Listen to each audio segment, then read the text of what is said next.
एकादशी व्रत कथा हिंदी में। हिंदू धर्म में एकादशी व्रत का बहुत महत्व माना जाता है। यह व्रत भगवान श्री हरि विष्णु को समर्पित होता है और हर महीने में 2 बार शुक्ल पक्ष और कृष्ण पक्ष की एकादशी तिथि को रखा जाता है। एकादशी व्रत की पौराणिक कथा। प्राचीन समय में एक दैत्य था जिसका नाम मुर था। उसने देवताओं और मनुष्यों को बहुत परेशान कर रखा था।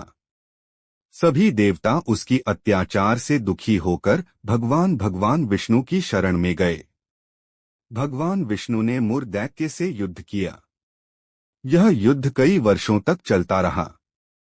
अंत में भगवान विष्णु विश्राम करने के लिए एक गुफा में चले गए और वहीं योग निद्रा में सो गए। मुर दैत्य ने सोचा कि यही सही अवसर है भगवान विष्णु पर आक्रमण करने का।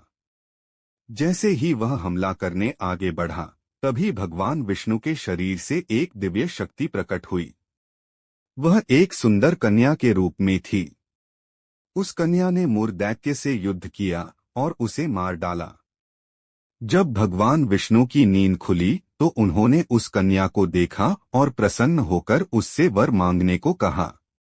कन्या ने कहा, प्रभु, मैं चाहती हूँ कि जो भी व्यक्ति इस दिन एकादशी को व्रत रखे उसके सभी पाप नष्ट हो जाएं और उसे मोक्ष की प्राप्ति हो। भगवान विष्णु ने उसे यह वरदान दिया और कहा कि आज से इस तिथि का नाम एकादशी होगा और जो भी श्रद्धा से इस दिन व्रत करेगा उसे पुण्य और मोक्ष की प्राप्ति होगी।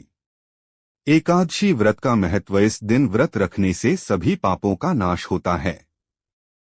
मन और शरीर शुद्ध होते हैं। भगवान विष्णु की कृपा प्राप्त होती है।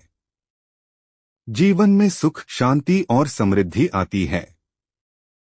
व्रत विधि संक्षेप में। सुबह जल्दी उठकर स्नान करें। भगवान विष्णु की पूजा करें और व्रत का संकल्प लें।